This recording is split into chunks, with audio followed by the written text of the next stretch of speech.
प्रस्तुत करता है कार्यक्रम सप्ताह के श्रोता। इस सप्ताह के श्रोता साथी हैं जवाहर नगर दुर्ग के आरसी कामड़े और इनसे बातचीत कर रहे हैं सुनील चिपड़े। श्रोताओं नमस्कार। अरपा कम्युनिटी रेडियो और अरपा वेब रेडियो के इस कार्यक्रम में आप सभी का स्वागत। आप सभी जानते हैं कि इस कार्यक्रम क्या है, यानी कि सप्ताह के श्रोता, जिसमें हम श्रोता से बातचीत करते हैं, उसके अनुभव साझा करते हैं और बहुत कुछ सीखने समझने को इस कार्यक्रम के माध्यम से हम सभी को मिलता है। आज हमारे साथ रमेश चंद्र कामड़े हैं और रेडियो की दोस्ती की दुनिया के लोगों में आप आरसी कामड़े के नाम से जानते हैं। जवाहर नगर दुर्ग से आप हैं। कामड़े सर, आपका बहुत बहुत स्वागत इस कार्यक्रम में। बहुत बहुत नमस्कार सुनील सर और अरपा रेडियो के सभी सुनने वालों तथा श्रोताओं को मेरे ओर से बहुत बहुत अभिनंदन। क्योंकि हम जानते हैं कि अरपा एक कम्युनिटी रेडियो है, तो इसका नियत और निश्चित दायरा तो है ही, साथ ही अरपा एक वेब रेडियो भी है। तो वेब रेडियो के माध्यम से ये पूरी दुनिया तक पहुंचता है। दुनिया में बहुत सारे लोग हैं जो लगातार अरपा रेडियो को सुन रहे हैं। उनकी उस श्रोताओं की संख्या भी उसी तरह की है। हमारी कोशिश होती है कि हम उन तमाम श्रोताओं से बातचीत करें जो अरपा रेडियो से तो जुड़े ही हैं, लेकिन उसके पहले से कई सालों से वो कई तरह से रेडियो के लोगों से जुड़े हुए हैं। आज हमारे साथ आरसी कामड़े जी हैं। कामड़े सर, आपसे ये जानना चाहेंगे सबसे पहले तो कि रेडियो और आपका नाता क्या है? पहले के समय में अगर हम देखें और आजकल हर जगह ये चर्चा भी रही है कि पहले मनोरंजन के लिए केवल एक ही माध्यम था, एक ही साधन था और वो था रेडियो। जी, रेडियो ही एक माध्यम था और उस समय तो बहुत कम स्टेशन थे सर, और सबसे ज्यादा लोकप्रिय स्टेशन अगर माने हम तो एशिया में श्रीलंका ब्रॉडकास्टिंग कॉर्पोरेशन रहा है। जी जी जी। और उसके बाद अगर हम भारत में देखें तो विविध भारती और उर्दू सर्विस, ये दो स्टेशन ऐसे थे जिनके माध्यम से ही हम सारे कार्यक्रम सुन पाते थे। और फिर धीरे धीरे जो है वो क्षेत्रीय रूप से मतलब आकाशवाणी केंद्र खुलते गए और उसमें अगर हम माने तो आकाशवाणी रायपुर हमारे लिए पहला स्टेशन था हमारी जानकारी में जब हमने होश संभाला तो बहुत अच्छा लगा। और यही रेडियो स्टेशन ही हम लोगों के लिए मनोरंजन का माध्यम हुआ करता था और इसी से हम सारे कार्यक्रम सुनते रहे हैं। जी, क्या बात है। अभी आपकी और रेडियो की यारी किस तरह की है? अभी भी सर रेडियो तो खैर ये शौक है और जितने रेडियो सुनने वाले हैं, चाहे आज टीवी का युग आ गया हो, यूट्यूब है अभी, अगर इसको हम मानते भी हैं तो भी अभी रेडियो सुनने वालों की संख्या भले ही थोड़ा कम हो सकती है या हो गई होगी, लेकिन मेरा मानना यह है सर कि जितने भी रेडियो सुन रहे हैं वो एक एक श्रोता लाखों के बराबर है।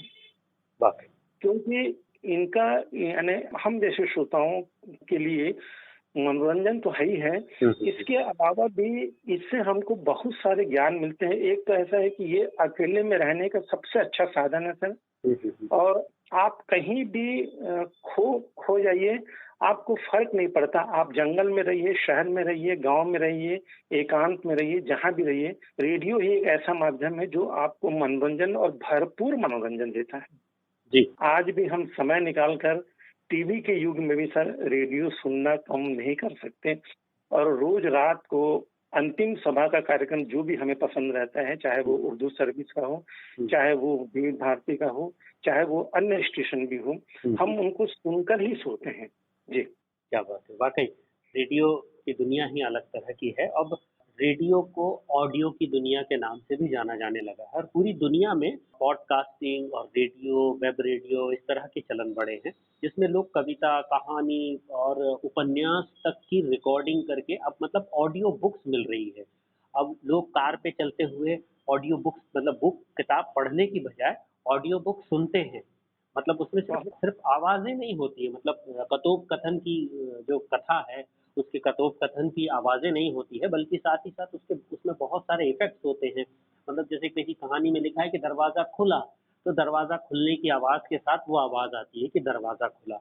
मतलब ये पूरी ऑडियो की दुनिया में इस तरह से बदल गई है। लोग हवाई जहाज़ की यात्राओं में, कार की यात्राओं में, ट्रेन की यात्राओं में किताब पढ़ने की बजाय अब ऑडियो बुक्स, ऑडियो कहानियाँ, ऑडियो कविताओं का सहारा लेने लगे हैं।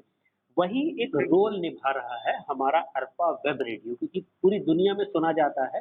तो अरपा रेडियो में जितनी कहानियां, कविताएं, प्रोग्राम्स हैं, वो किसी भी समय लोग सुन पा रहे हैं।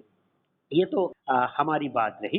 लेकिन कामड़े सर, आपसे जानना चाहेंगे कि आप क्या करते रहे? जैसा आपने कहा कि आप सरकारी नौकरी में थे, तो अभी आपकी उम्र क्या है? जी सर, मेरी उम्र अभी 65 साल की है। अच्छा।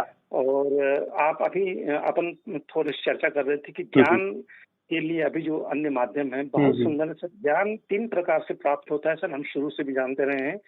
एक तो सुनने से, एक पढ़ने से और एक देखने से। जी। तो जो आप ऑडियो वाली बात कर रहे हैं, आज बहुत सारे मतलब कहानियां, पुस्तकें जो हैं बिल्कुल ऑडियो सुन के ही, अभी तो बहुत से कॉन्फ्रेंसिंग भी इसी के माध्यम से हो रही है सर। बिल्कुल बिल्कुल बिल्कुल सुनने के माध्यम से। और इससे क्या होता है, सुनने से, और अगर कोई पिक्चर हम देख भी रहे हैं तो इससे बहुत ज्यादा, बहुत जल्दी हम किसी चीज को अडॉप्ट कर पाते हैं, समझ सकते हैं। तो चलिए, उसी के साथ साथ मैं आपको बताऊं सर, मैं शासकीय सेवा में रहा और विभाग का नाम directorate of economics and statistics है। जिला योजना एवं सांख्यिकी विभाग। अच्छा। और इसमें मैं विभिन्न जिलों में भी रहा। दुर्ग में पूरी मेरी, बिलासपुर में रहा, सीधी में भी रहा मैं। तो विभाग में जब तक रहा मैं जिलों में, तो मेरी पदस्थी जो है सहायक सांख्यिकी अधिकारी के पद पर रही। और 2002 में जब प्रमोशन मेरा हुआ तो मैं जिला योजना एवं सांख्यिकी अधिकारी के पद पर राजनांदगांव में पदस्थ रहा मैं, और वहाँ 9 साल की सेवाएं अपने दी हैं। और उसके बाद उससे भी उच्च पद पर जो क्लास 1 की पोस्ट कहलाती है, वो मैं विभाग में directorate of economics and statistics में रहा। तो इस प्रकार ये मेरा समय निकला है और बहुत अच्छा रहा सर कि हम लोगों के विभाग में, जैसा कि आप जान रहे हैं कि योजना एवं सांख्यिकी विभाग, योजनाएं भी विभाग में ही, मतलब सभी विभागों की जानकारियां आती हैं और उनका एक कंपाइलेशन होता है। और जो भी योजनाएं आज हमको राज्य स्तर से संचालित मिलती हैं, जो जिले तक जाती हैं, जिले से विकास खंड, तहसील और गांव तक जो जाती हैं, ये कहीं न कहीं एक जगह जो है वो एकजाई रूप में तैयार होती है और उसके बाद में ही इसका इम्प्लीमेंटेशन होता है। तो बड़ा गर्व है मुझे कि मतलब मैं ऐसे विभाग में रहा जहां मतलब हर विभाग की, चाहे वो लोक निर्माण विभाग हो, चाहे वो सिंचाई विभाग हो और या शिक्षा विभाग हो, जो भी बड़े बड़े विभाग हैं, मतलब ये देखो कि इनके विभागों में जो भी, यदि हम ये कहते हैं सर कि कहीं प्राइमरी स्कूल की जरूरत है, कहीं हाई स्कूल से हायर सेकेंडरी में उन्नयन की जरूरत है, ये कैसे पता चलता है? जब तक हमारे पास आंकड़े नहीं आएंगे किसी भी चीज के, तब तक हम लोग कोई भी योजना नहीं बना सकते हैं। तो जब जैसे जैसे मतलब स्कूलों में बालक बालिकाओं की संख्या, दर्ज संख्या बढ़ती है, उस प्रकार से भी योजनाएं बनती है कि क्या यहाँ पे और स्कूलों की जरूरत है और शिक्षकों की जरूरत है। तो इस प्रकार हमारा विभाग जो है, हर विभाग से लगभग मुझे ऐसा लगता है, विद्युत विभाग की भी जानकारी हमारे यहाँ आती है, खनिज विभाग की भी रहती है, जन सूचना विभाग की भी रहती है, रोजगार कार्यालय की भी रहती है, पीएचई की है, स्वास्थ्य विभाग की है, महिला बाल विकास विभाग की है, यहाँ तक कि नापतोल विभाग की भी जानकारी हमारे यहाँ आती है। आरटीओ की जानकारी पूर्ण रूप से हमें मिलती है कि वाहन के कितने प्रकार हैं, हैवी व्हीकल्स कितने हैं, लाइट व्हीकल कितने हैं, ऑटो कितने हैं, 4 व्हीलर कितने हैं, 2 व्हीलर कितने हैं, इनके रजिस्ट्रेशन कैसे होते हैं। तो ये सारी जानकारियां इन सारे विभागों से, शिक्षा विभाग भी है, खाद्य विभाग भी है, पंचायत एवं समाज सेवा भी हमारे यहाँ है। तो इस प्रकार से ये जानकारियां जो हमारे यहाँ जिले में मंगाते हैं, तो जिले में इसका एक फॉर्मेट बना है सर, और जिले में ये हैंडबुक के नाम से पब्लिश होती है। अच्छा। जिला सांख्यिकी पुस्तिका के नाम से। जो थीसिस लिखने वाले हैं या जो पीएससी यूपीएससी वगैरह फेस करते हैं, या जितने भी आप मतलब उसमें जाना चाहते हैं, उनके लिए भी ये पुस्तिका बहुत सहायक होती है, खास करके जिले के लिए। क्या बात। और यदि राज्य के लिए कोई जानकारी चाहिए हमको, छत्तीसगढ़ के लिए पूरी जानकारी अगर कोई चाहिए, तो ये हमारे डायरेक्टरेट में उपलब्ध हो जाती है, क्योंकि वहाँ एग्जाई जानकारी जो है वहाँ कंपाइल होती है। वहाँ एक विभाग का महत्व है सर, और मुझे मतलब आज गर्व हो रहा है कि जिस विभाग में मैंने खुद काम किया है, मतलब मेरे अंदर में जितने लोग रहे हैं और मैंने इस कार्य को संचालित किया है, आज मुझे ये अवसर मिल रहा है आपके माध्यम से, रेडियो अर्पा के माध्यम से, कि ये जानकारी जन तक पहुंचे, जन जन तक पहुंचे, और खास करके जो युवा पीढ़ी है वो उसके लिए बहुत ही अच्छी मतलब जानकारी है। वो जिला सांख्यिकी कार्यालय में जाके संपर्क कर सकते हैं, और यदि उनके पास संभव रहा, जो हर साल ये पब्लिश होती है और हर साल की अपडेट इंफॉर्मेशन रहती है इसमें, तो उनको एक फायदा होगा। और यदि उनके पास में पुस्तक रहेंगे, उपलब्ध कराते हैं, अन्यथा आपको जो जरूरत है वो आप उसकी फोटोकॉपी, आजकल तो साधारण तौर पर फोटोकॉपीज हो जाती हैं, यह उनके ज्ञान में निश्चित रूप से वृद्धि होगी। क्या बात है, मतलब आप जिस विभाग में रहे हैं, योजना एवं सांख्यिकी यानी प्लानिंग एंड स्टैटिस्टिक्स, तो वाकई बड़ा जितना आपने बताया है बहुत इंटरेस्टिंग विभाग है।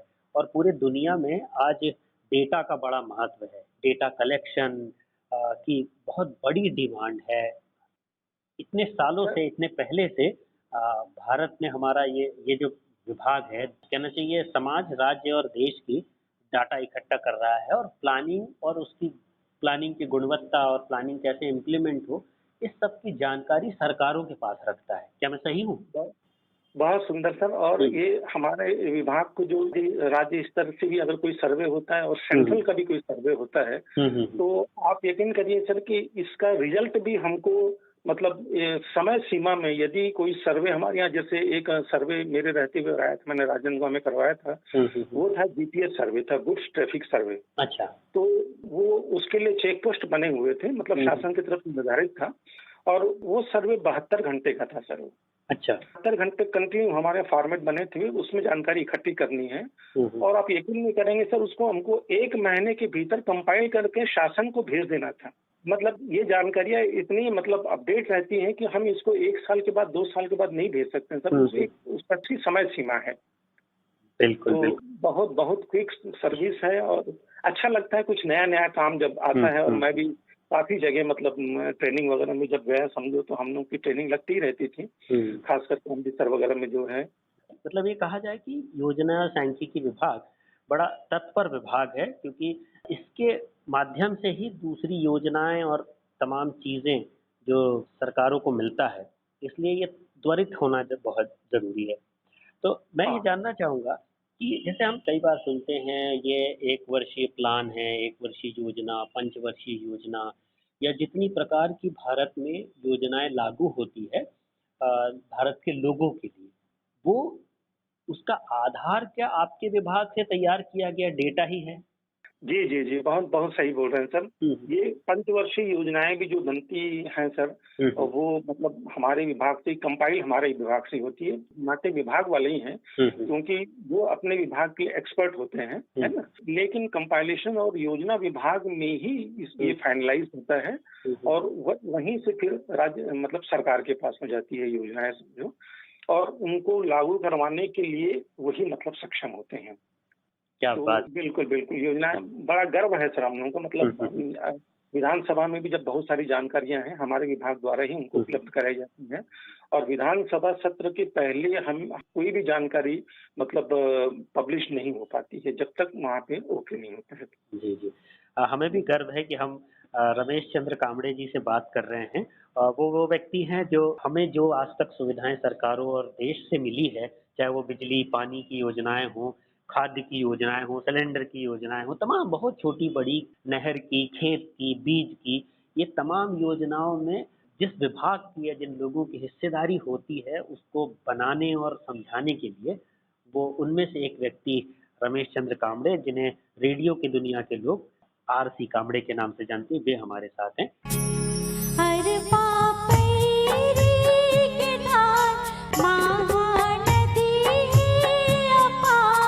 ये है आपका अपना अरपा कम्युनिटी रेडियो बिलासपुर और अरपा वेब रेडियो।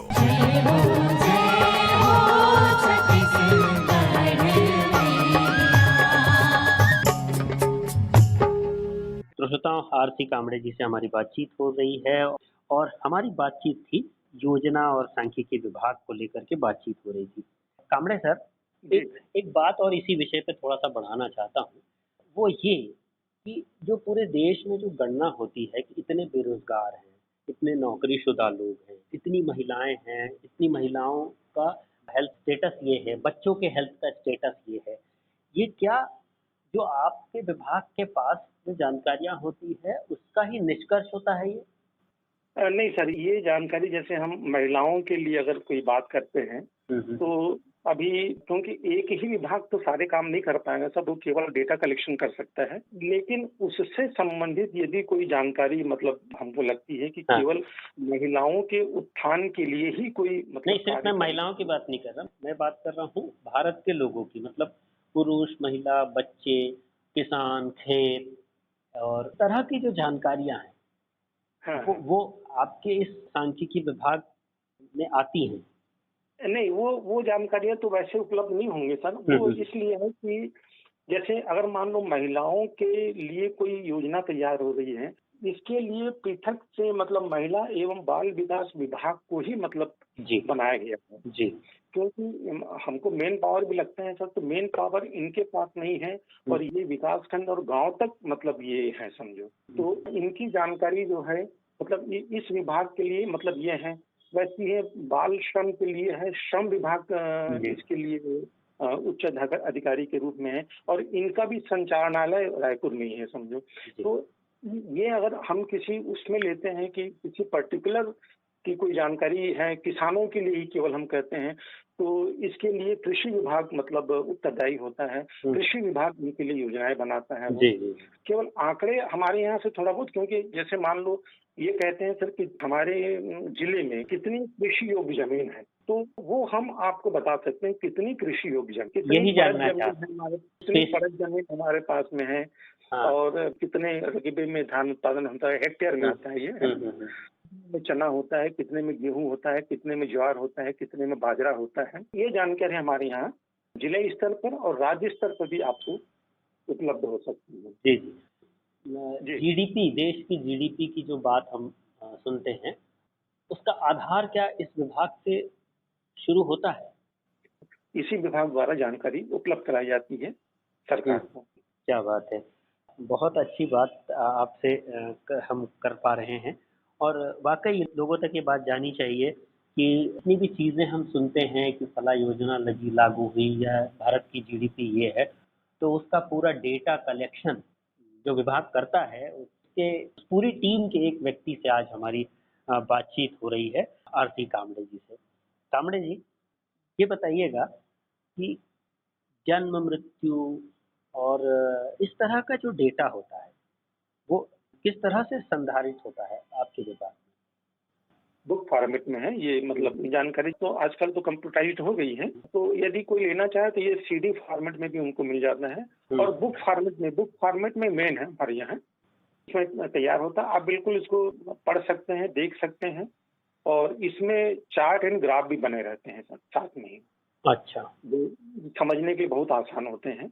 यदि जीवन स्तर मतलब प्रति व्यक्ति आय और प्रति व्यक्ति मतलब जो हम बनाते हैं अपन लोग, है ना, इसकी भी गणना अगर हम चार्ट में देखें तो मतलब हम बड़े आसानी से समझ सकते हैं। फिगर के साथ साथ आंकड़ों के साथ साथ एक ग्राफ भी रहता है उसमें बना हुआ, और आजकल कंप्यूटराइज्ड हो गया है सर, तो वो तो बहुत उसका लुक भी बढ़ जाता है और बहुत अच्छा दिखता है। मतलब जैसे आंकड़े बोलते हैं वाली बात है ना सर। क्या बात, आंकड़े बोलते हैं। तो यदि आप चार्ट को ही देखेंगे तो आपको समझेगा कि अगर हम किसी के जीवन स्तर का आकलन कर रहे हैं और वो ग्राफ में देखेंगे ग्राफ बढ़ता जा रहा है।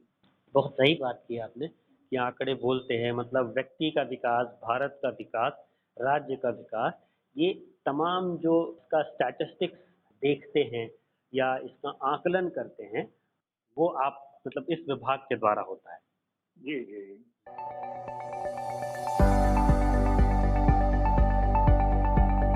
मानसिक रोग से जुड़े रोगियों से बात करें, बातें नहीं। नहीं किलेश्वरी, तुम रहने दो, तुम्हारी तबीयत ठीक नहीं है। मेरी तबीयत को क्या हुआ? क्यों भाई साहब, क्या मैं बीमार लग रही हूँ? नहीं बिल्कुल नहीं, आप तो हमेशा की तरह एकदम भली चंगी लग रही है। अरे नहीं भाई शत्रुघ्न, अभी थोड़ी देर पहले इसका बीपी ऊपर नीचे हो रहा था। हाँ, सारे मोहल्ले में ढिंढोरा पीट दो। मेरी बीवी ऊपर से स्वस्थ दिखती है, अंदर से बीमार है, ढोल का पोल। ये क्या हो रहा है भाभी जी को? पिछले कुछ समय से महसूस कर रहा हूँ आप काफी बुझी बुझी सी रहती हैं। किसी बात से परेशान या दुखी हैं क्या? खुश होने का कोई कारण तो होना चाहिए। सब समझदार हो गए भाई साहब, सबके अपने अपने काम हैं। संडे को भी मैं ही एक निठल्ली बैठी हूँ इस घर में। अरे नहीं भाभी जी, आप है इसीलिए तो ये लोग इतनी बेफिक्री से जी रहे हैं। मैं मर गई ना तब भी ये ऐसी ही बेफिक्री से जिएंगे। भाभी जी भूख लग रही है, पोहा बन सकता है क्या? बनाती हूँ। भाई भकोली, मैं डॉक्टर तो नहीं हूँ पर अनुभव से कह सकता हूँ कि भाभी जी डिप्रेशन में है। डिप्रेशन? ये भी कोई बीमारी हुई? अरे जरा इधर उधर घूमो, खाओ पियो, शॉपिंग करो, चला जाएगा डिप्रेशन। अरे होता है, किसी किसी का डिप्रेशन ऐसे भी दूर होता है, पर तू इस प्रॉब्लम को इतने हल्के में मत ले। मतलब? अब मतलब क्या इतनी भयानक बीमारी है? इसे बीमारी कहना ठीक नहीं, पर यह बहुत सी परेशानियों का कारण जरूर है।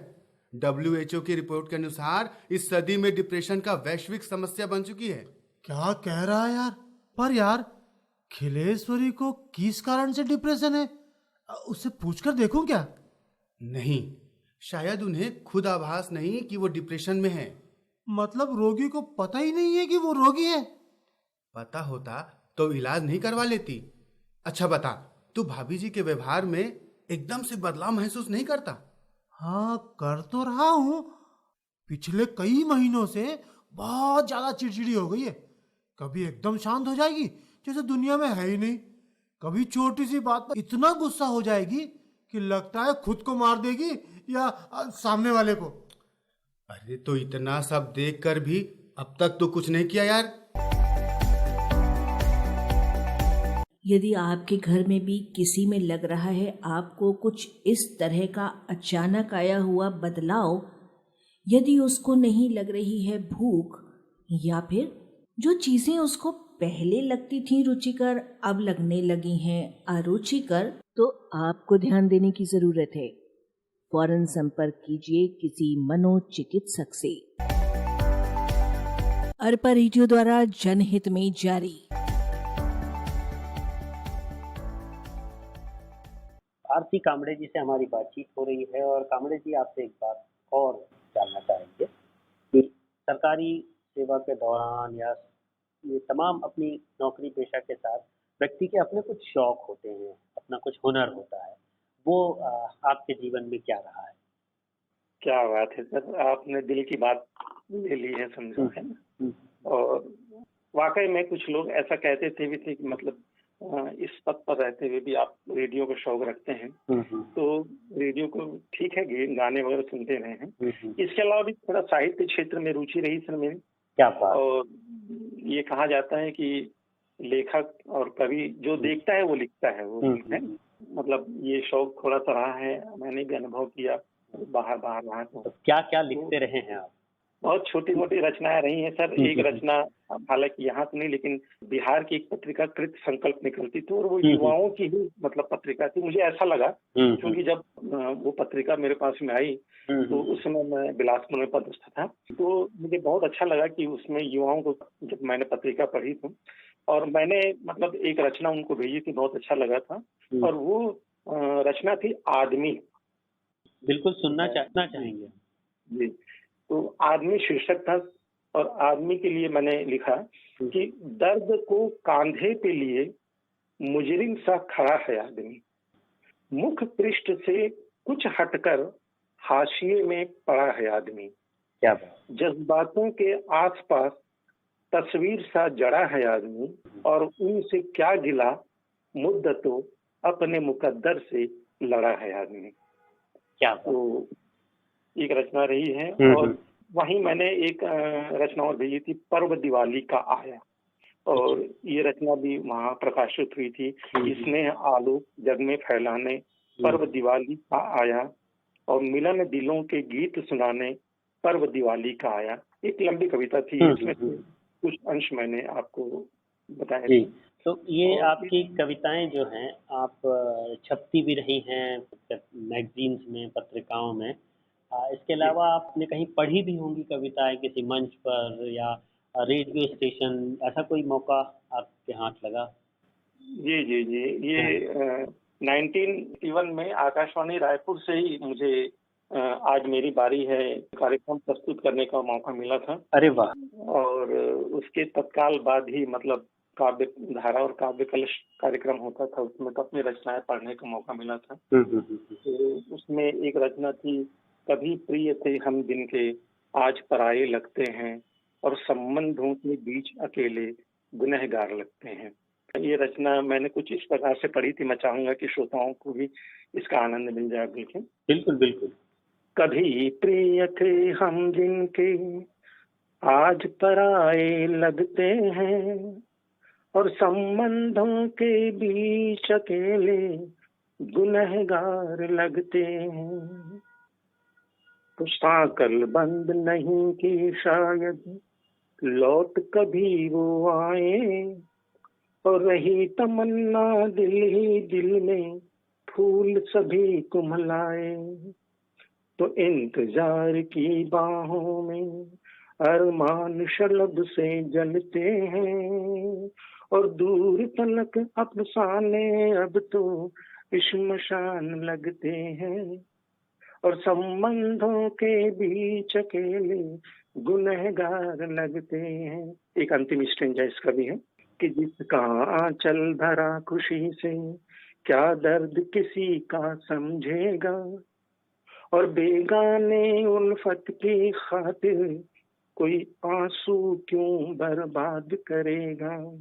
तो टूटा मन बिखरे सपने बिखरी सारी अभिलाषाएं, टूटा मन बिखरे सपने बिखरी सारी अभिलाषाएं और आस पास हर लम्हे अब तो इतिहास लगते हैं और संबंधों के बीच अकेले गुनहगार लगते हैं। वाकई संबंधों को संभाले रखना बहुत कठिन काम है और संबंध यदि बनाए रखें और कहते हैं ना कि संबंधों को बनाए रखना कठिन भी है और उतना सरल ही है। तो दोस्ती बनी रहे, आपस की मित्रता बनी रहे और बस एक दूसरे का ख्याल रखें। क्या बात है, राह में काली घटा रोक न ले। लेकिन हमारी ये रेडियो की फ्रिक्वेंसी, हरपा वेब रेडियो की, हरपा कम्युनिटी की रेडियो की उन काली घटाओं के बावजूद देश दुनिया तक पहुंचती रहती है और इतने सारे श्रोताओं का प्यार है कि हमारा जुड़ाव लगातार बढ़ता ही जा रहा है। कंप्लीट सुरक्षा कवच अपनाएं, कोविड प्रिकॉशन डोज जरूर लगवाएं।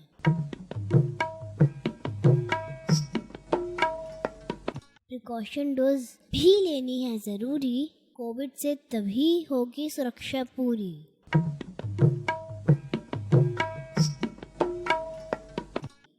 कामरे जी, जी आपने जो फरमाइश की है गीतों की, उसमें तीनों में रफ़ी कंटिन्यू है। जी जी जी जी। तो फिल्म संगीत का ये जो शौक है, मोहम्मद रफ़ी के थोड़ा तरफ ही ज़्यादा है, आपका झुकाव लग रहा है। जी जी जी, रफ़ी की आवाज सर ये तो खैर दुनिया में मतलब अमूल्य है। इनकी आवाज जो है इनका कोई साधन नहीं है और इनके गाने बहुत, इनका कलेक्शन भी है मेरे पास में। इवन मैं अभी एक कुछ रिकॉर्ड भी मैंने बीच में लिए हैं सर। अच्छा। और हाँ, इसका तो वो टर्न टेबल नहीं मिल पा रहा था तो मैंने बाहर से इसको मंगवाया और वो एक गानों का कलेक्शन है जिसमें रफ़ी के ही गाने कुछ ज्यादा है मेरे पास में। तो रफ़ी मतलब मेरे फेवरेट मतलब गायकों में से हैं। क्या बात है, मतलब अभी आपके पास आप टर्न टेबल मंगवाए हैं, मतलब आपके पास ईपी एलपी जो बड़ी डिस्क होती है वो है? बिल्कुल बिल्कुल सर, और मैं सप्ताह में कम से कम 2 गाने या 3 गाने तो मैं रिकॉर्ड प्लेयर पे ही सुनता हूँ। अभी भी अलबिला की रिकॉर्ड मेरे पास में है सर। क्या बात है, क्या बात है।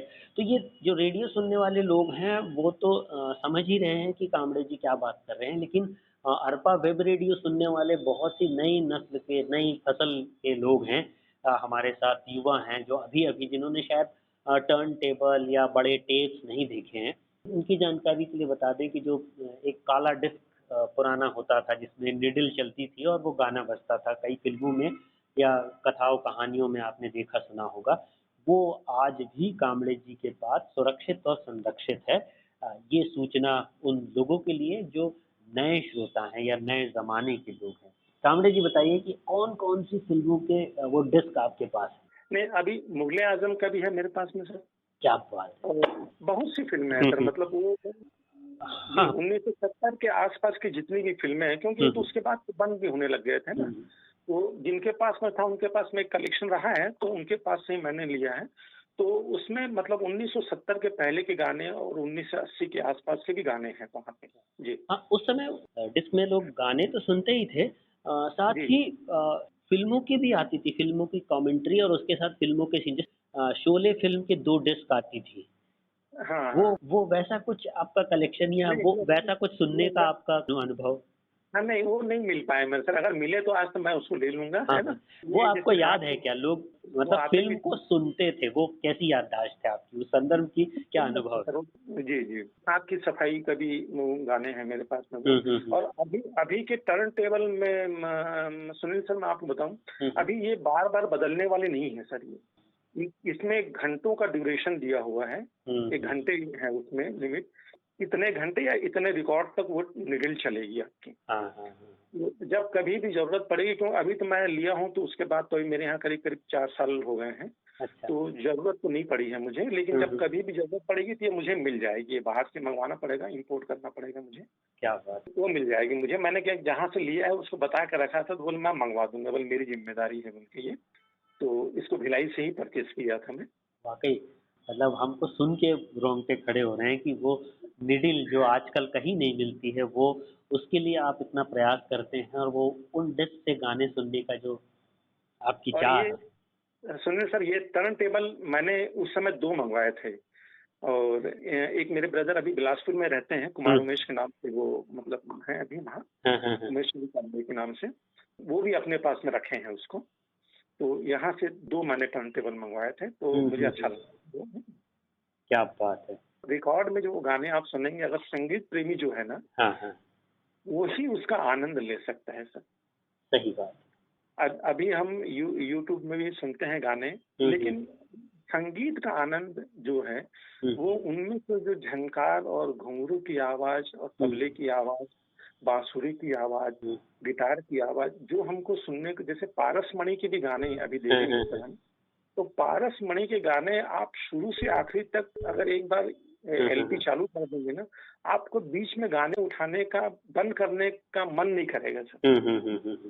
मतलब एलपी में मैंने ये देखा है सब, आप तो पूरे गाने ही सुनेंगे तभी आप मानेंगे, अगर आप संगीत प्रेमी है तो। वाक़ई वो जो आहिस्ता से डिस्क पर निडिल रखने की जो कहना चाहिए नज़ाकत है, हाँ। वो बता देती है कि आप संगीत से आपका जुड़ाव और इन इंस्ट्रूमेंट से आपका जुड़ाव क्या है। ये तो ऑटो है सर, अभी जो हम लिए हैं, ये तो आप चालू करेंगे वो ऑटो में ही आएगा, वो आपका प्ले शुरू हो जाएगा, है ना। जी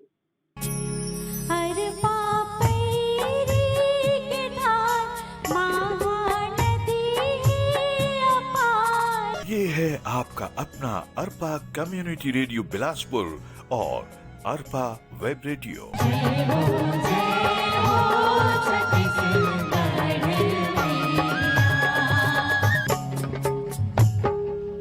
छोड़कर तेरे प्यार का दामन, ये बता कि हम किधर जाएं। वाकई इतनी ये बातचीत इस दौर में पहुंच गई है कि अब ऐसा लग रहा है कि कांबड़े जी से हम भी कहें कि ये बता कि हम अब किधर जाएं। सर एक चीज और मैं आपको थोड़ा बता दूं, अभी जब से मतलब स्मार्ट मतलब फोन आने लगे हैं, और हम लोगों अगर बुद्धिजीवी हैं तो, है ना, तो हमें देश दुनिया की जानकारी मिलती ही रहती है। और अभी जिनके पास भी स्मार्टफोन है वो और थोड़ा सा देखें, ये जितने गाने मैं आपको बता रहा हूँ सब, इसको मैं यकीन नहीं करेंगे आप, मैं जब कभी भी किसी रेडियो स्टेशन में फरमाइश, चाहे वो मेल के माध्यम से हो या व्हाट्सएप के माध्यम से हो, मैं इन गीतों को इवन छत्तीसगढ़ी गाने भी जो आपके मैं भेजता हूँ, उसको एक बार यूट्यूब में मैं सुन लेता हूँ। अच्छा, सेलेक्ट करके मैं यूट्यूब में एक बार सुनता हूँ उसको, मैं उस गीत का आनंद भेजने के पहले मैं उठाता हूँ। क्या तो जी जी, तो एक गीत तो और था सर, मैं एक फिल्म का गीत यूट्यूब में सुना, मुझे बहुत आश्चर्य लगा।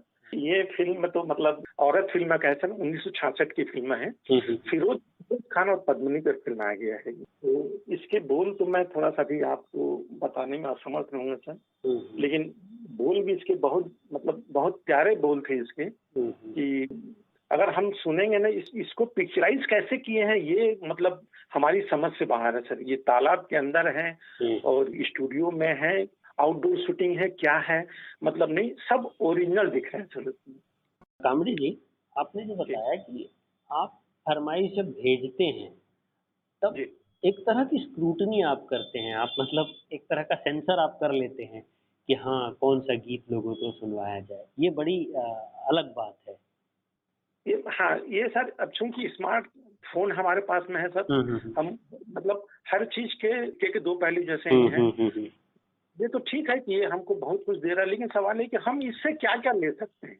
बात है। मतलब अगर हमारे पास कंप्यूटर है सर, और हम अगर उसको कमांड दें तो वो हमें क्या कहते हैं कि आपको मतलब अब थोड़ा सा विषय से अलग मैं थोड़ा सा बात करता हूँ सर, अगर आप रखना चाहे तो रखेंगे। मैं जब विभाग में रहा सर, तो मेरे विभाग में कंप्यूटर जब आए विभाग में, तो मैं भले ही मेरे यहाँ प्रोग्रामर की पोस्ट नहीं थी सर, लेकिन किसी भी इंफॉर्मेशन के लिए मेरे को डिटेल इंफॉर्मेशन चाहिए, इसलिए मैं प्रोग्रामर को, चाहे वो असिस्टेंट प्रोग्रामर रहे या प्रोग्रामर रहे, उसके फॉर्मेट में बनवाता था सर, कि अगर ये जानकारी मुझे इस रूप में मांगेंगे तो मैं कैसे दूँ। क्या बात। अगर किसी हायर ऑफिसर को मेरी, या मैं खुद चाहूंगा, एक इंफॉर्मेशन है, जैसे अगर कोई स्क्रूटनी हो रही है सर कि हमने इतना लोन किसी को दिया है PRDA के माध्यम से, वो यदि सर्विस सेक्टर का है सर, या एग्रीकल्चर सेक्टर का है, या इरिगेशन का है वो, तो उसमें हमने मतलब केवल लोन बांट दिया नहीं सर, हम उसके आइटम वाइज मतलब इंफॉर्मेशन पे भी जाते थे।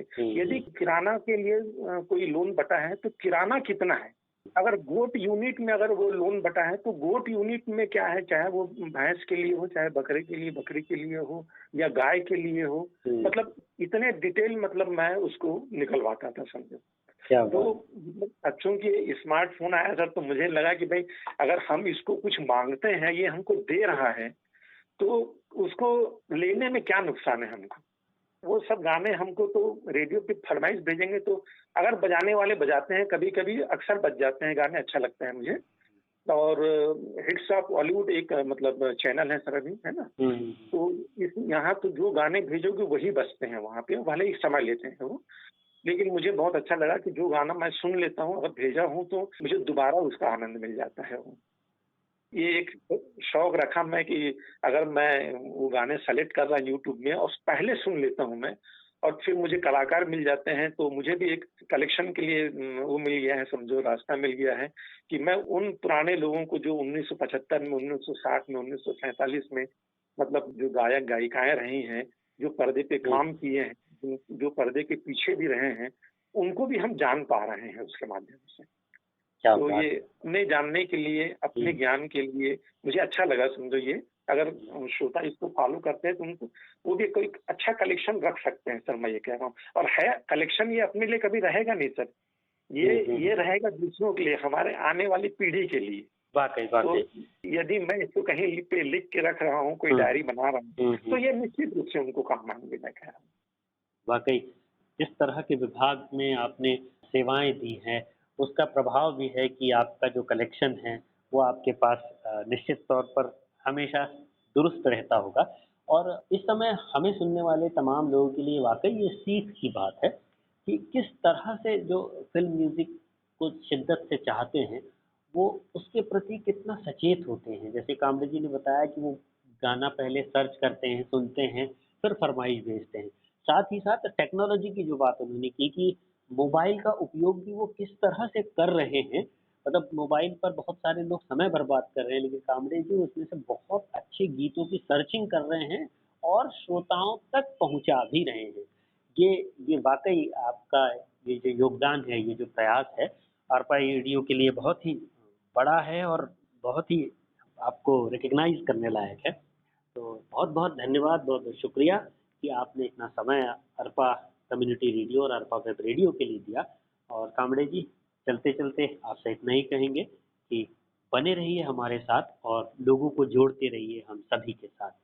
शुक्रिया कामड़े जी आपका बहुत बहुत बहुत धन्यवाद सर आपको और आप अरपा टीम के सभी लोगों को, जिसमें संज्ञा टंडन जी हैं और सुनील चित्रे जी हैं, अनिश श्रीवास जी हैं और जितने भी आपके साथ सहयोगी अरपा में हैं, मैं उन सभी को धन्यवाद दे रहा हूं कि आपने मुझे ये एक सुनहरा अवसर दिया और इसका लाभ उठाने का मौका दिया। धन्यवाद सर।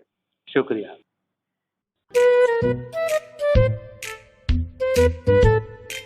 सप्ताह के श्रोता इस कार्यक्रम में आज हमारे श्रोता मेहमान थे जवाहर नगर दुर्ग के श्री आरसी कामड़े। इनसे बातचीत की सुनील चिपड़े ने और कार्यक्रम का संपादन किया आकांक्षा सिंह ठाकुर ने।